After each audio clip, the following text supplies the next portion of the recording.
નમસ્કાર મિત્રો, હું અમી મજમુનદાર આપની સમક્ષ પ્રસ્તુત છે રાષ્ટ્રદર્પણમાં પ્રસિદ્ધ વાર્તા માહી વેદાંત. સૌજન્ય શ્રી રવિન્દ્રભાઈ દવે, દેવ્યાની દવે. આલેખન Rajul Kaushik, Boston, USA. Video સંકલન કૌશિક શાહ. તો ચાલો મિત્રો સાંભળીએ વાર્તા માહી વેદાંત. આંગિકં ભુવનમ યસ્ય વાચિકં સર્વવાગ્યમયં આહાર્યં ચંદ્રતારાદિतं નમઃ સાત્વિકં શિવમ.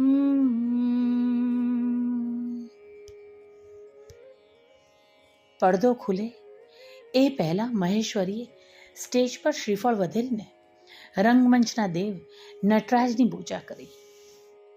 મહેશ્વરી માટે રંગમંચ તપસ્યા ભૂમિ હતી.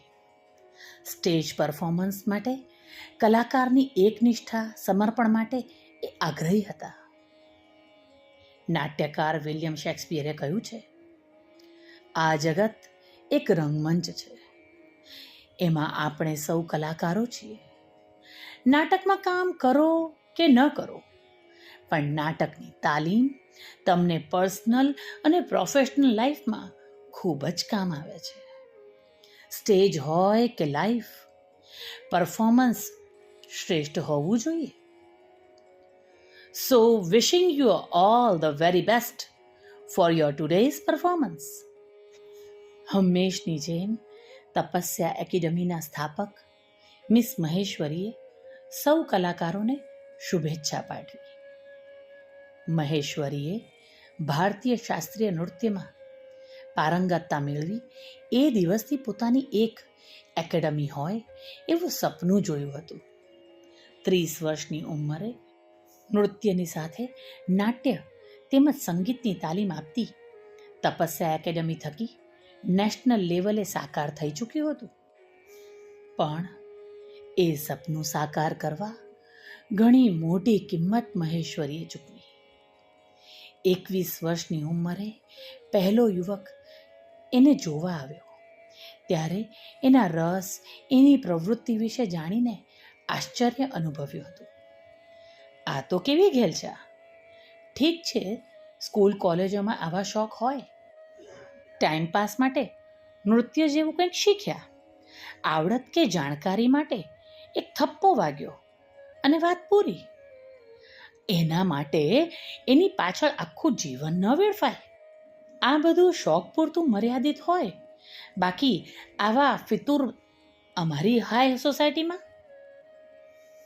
ભણેલા ગણેલા સો કોલ્ડ હાઈ સોસાયટીના નબીરાની વાત સાંભળીને મહેશ્વરીએ 2 હાથ જોડીને ઊભી થઈ ગઈ.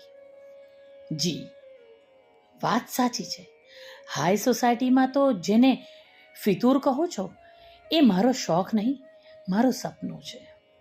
સો કોલ્ડ હાઈ સોસાયટીના સ્ટેટસવાળા પરિવારમાં મને માત્ર શોભાની પુતળી બની રહેવામાં મુદ્દલ રસ નથી. એ પછી મહેશ્વરીની પેશનને સમજવાના બદલે એને ફેશન કહીને છોડી દેવાનું સમજવાવાળા ઘણા યુવકો આવ્યા. હવે તો મહેશ્વરીને આવી વાતોથી એ ત્રાસ થતો. માહી કાલે ક્લાસ પર ન જતી, માએ જ્યારે કહ્યું ત્યારે માહીએ કારણ જણાવવાનું ટાળ્યું. ખબર હતી કે એને જોવા કોઈક આવવાનું હશે. માહીને મૂળ જ આ વાતની ચીડ હતી. જાણે કોઈ ચીજ લેતા પહેલા વિન્ડો શોપિંગ માટે જવું, શોકેશમાં મૂકેલી એ ચીજ ગમે તો શોપમાં જવાનું, નહીતર બહારથી જ પાછા. બેટા, 35ની થઈ, ક્યાં સુધી આમ તું ઉંમર અને સમય વેડવીશ? ક્યારેક તો મારી વાત સાંભળ. માં, હું જે કરું છું, કરવા માંગુ છું, એ સમય વેડફવા જેવું તને ક્યારથી લાગ્યું? માહીનો અવાજ સહેજ ઊંચો થઈ ગયો. એ દિવસથી માએ એને છોકરાઓ બતાવવાનું કે શું કહેવાનું એ ટાળ્યું. આજે શહેરમાં માહેશ્વરી અને એની તપસ્યા એકેડમીનું નામ હતું. વર્ષાંતે 15 જેટલા આરંગેત્રમ માટે શહેરના નવો હોલ સળંગ 15 દિવસ માટે બુક થઈ ગયો. 15 દિવસના શ્રેણીબદ્ધ આરંગેત્રમ સંપન્ન થયા પછી બીજા દિવસે તપસ્યા એકેડમીની તમામ વિદ્યાર્થીઓના સહિયારા પરફોર્મન્સની સાંજ પહેલાંનો એ સમય હતો. આરંગેત્રમ શ્રેણી પૂરી થયા પછી મહેશ્વરીએ કોરિયોગ્રાફ કરેલા ક્લાસિકલ અને ફોક ડાન્સનું ફ્યુઝન એ વર્ષની વિદ્યાર્થીનીઓ પ્રસ્તુત કરવાની હતી. આ કાર્યક્રમ માટે કૃષ્ણાવતાર થીમ પસંદ કરી હતી. સ્ટેજ, લાઇટ, સાઉન્ડ, મ્યુઝિક બધું જ નોખું. કૃષ્ણને લાગતી કથા હોય એમાં કેટલાય રંગરૂપ અને ભાવ. થોડામાં ઘણું પ્રસ્તુત કરવાનું હતું. પરફેક્શનના આગ્રહી મહેશ્વરીએ મંચ સજ્જા, લાઇટ, સાઉન્ડ વગેરે ચેક કરવા બપોરે હોલની મુલાકાત લેવાનું ગોઠવ્યું હતું. એ મુજબ લાઇટ, સાઉન્ડ, મ્યુઝિક સંભાળતી ટીમ હાજર હતી. 10 મિનિટ થઈ ને અચાનક કોઈ સમસ્યાના લીધે હોલની લાઇટો ઉડી ગઈ. અંધકાર છવાયો.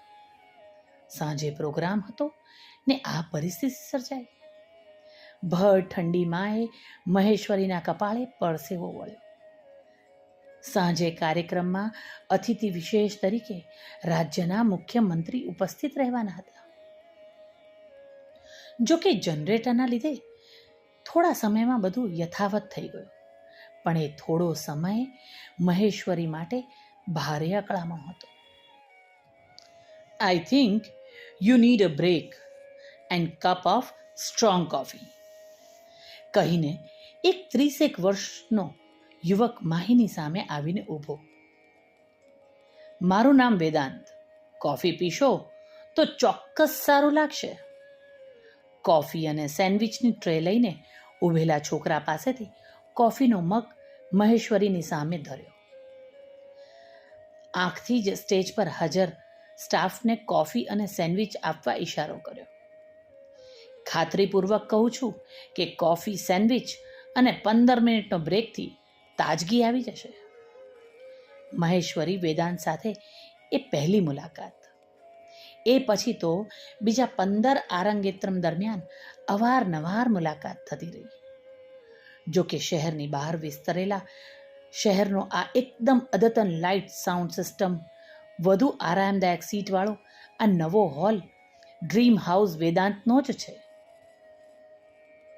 એની જાણ મહેશ્વરીને 2-4 દિવસ પછી થઈ. વેદાંત, એક વાત પૂછું? યંગ છો, તમે કહો છો એમ આર્ટિફિશિયલ ઇન્ટેલિજન્સમાં બીટેક કર્યું છે, તો પછી આમ અહીં હોલ ખોલીને કેમ બેસી ગયા છો? ખડખડાટ હસી પડ્યો વેદાંત.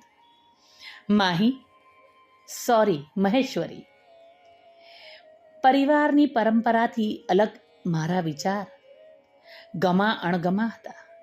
બીજું તો શું કહું, ખરેખર હું સ્ટેજનો માણસ છું. નાનપણથી નાટકનો ખૂબ શોખ. સ્કૂલમાં દરેક વર્ષે નાટકમાં ભાગ લેતો, ઇનામ જીતતો. ધીરે ધીરે એ શોખ મારી પેશન બનતો ગયો. એક્ટિંગની સાથે રાઇટિંગ, ડિરેક્શનના કોર્સ કરવા હતા. પપ્પાને મન એ નાટક ચેટક, અર્થહીન ફિતૂર ચસ્કો હતો. મારા માટે ભણવાનું ઇતર પ્રવૃત્તિ હતી. છતાં પપ્પાએ કહ્યું, પહેલાં ભણ, પછી આ બધી ઇતર પ્રવૃત્તિ કરજે. એટલે ભણી લીધું. થોડો સમય જોબ પણ કરી લીધી. સાચું કહું તો એમાં ખૂબ ગૂંગળામણ થતી.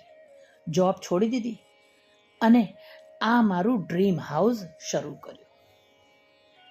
મારા નહીં તો તમારા જેવા અનેકના ડ્રીમ અહીં સાકાર થતા જોઉં છું. દરેક વખતે મને મારું સપનું સાકાર થતું લાગે છે. આ પહેલાં તમને જોયાનું યાદ નથી. ક્યાંથી જુઓ? દિવસે ઓફિસમાં, સાંજે ઓડિટોરિયમમાં. આપણો હોલ હોય એટલે એટલો લાભ તો મળે જ ને. આજે લાઇટ ગઈ એટલે અલાદીનના ચિરાગના જીનની જેમ વગર બોલાવે આ જીન પ્રગટ થયો. બાકી શક્ય છે હજુ મુલાકાત ન થઈ હોત. સાંસ્કૃતિક કાર્યક્રમ, ગીત ગઝલ, મુશાયરા, નાટક, નૃત્ય નાટિકા, ફોક ડાન્સ, આ હા હા હા હા, દરેક કાર્યક્રમ પછી હું તરોતાજા બની જાઉં છું. તમારી તપસ્યા એકેડમીના આરંગેત્રમ કૃષ્ણાવતાર પરની નૃત્ય નાટિકા દરમિયાન તમારું કમિટમેન્ટ શું કહે છે? એને પ્રતિબદ્ધતા, રાઈટ? એ જોઈ છે માહી, સોરી મિસ મહેશ્વરી. જોકે મહેશ્વરીને વેદાંત પાસે માહી સાંભળવું ગમ્યું. વેદાંતના પેશનની વાતો સાંભળવી ગમી. કોઈક તો હતું જે મહેશ્વરી જેવું હતું. મહેશ્વરીની પેશનને ફેશનના ત્રાજવે તોળતું ન હતું. એ પછી મહેશ્વરી અને વેદાંત મળતા રહ્યા. મુલાકાતોની સાથે એકમેકની પ્રવૃત્તિથી વધુ ને વધુ પરિચિત થતા હતા. માહી, જાણું છું તમારાથી 5 વર્ષ હું નાનો છું. કદાચ તમારા જેટલો કે જેવો પીળ પણ નથી, પણ મન, માનસિકતા, શું કહે છે એને, વેવલેન્થ, રાઈટ? એ સમાન લાગતી હોય તો ઉંમરનો તફાવત ભૂલી શકતા હો તો મારા નામની આગળ મહેશ્વરી નામ મને જોવું ગમશે. આ વળી નવી વાત. આજ સુધી સૌએ એમ કહ્યું હતું કે પત્નીની પાછળ પતિનું નામ. આજે વેદાંતે કંઈક નવું જ કહ્યું, પતિની આગળ પત્નીનું નામ. માનાર્થે બોલાવો છો ત્યારે ઉંમરનો તફાવત યાદ આવે છે વેદાંત. મારું નામ તમારા નામની આગળ જોવું હોય તો બંને પક્ષે તમે ભૂલીને તું કહેવું પડશે, રાઈટ? બંને ખડખડાટ હસી પડ્યા. માં, આજ સુધી તું કહેતી હતી ને કે ક્યાં સુધી આમ તું ઉંમર અને સમય વેડફીશ. આજે મારા નામને નહીં, મારી પેશનને સમજે એવી વ્યક્તિ મળી છે. મને ગમી છે. તારા માપદંડમાં કદાચ નહીં બંધ બેસે. એ મારાથી 5 વર્ષ નાનો છે, પણ મને સમજે છે. ભણેલો ગણેલો છે, પણ ભણેલા ગણેલા સો કોલ્ડ હાઈ સોસાયટીના નબીરાની જેમ મારી પેશનને ફેશન કે ફિતૂર માન્યા વગર એણે લગ્નનો પ્રસ્તાવ મૂક્યો છે. મને મળવા ક્યારે બોલાવીશ માહી? અને હા, આ તારું નામ વેદાંતની આગળ લખાય એ વાત તો મને ખૂબ ગમી હો. માહી વેદાંત, રાઈટ? માએ મમતાથી માહીના માથે હાથ પસવારતા કહ્યું.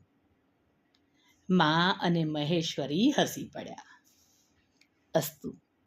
વાર્તા લેખન રાજુલ કૌશિક, બોસ્ટન, USA.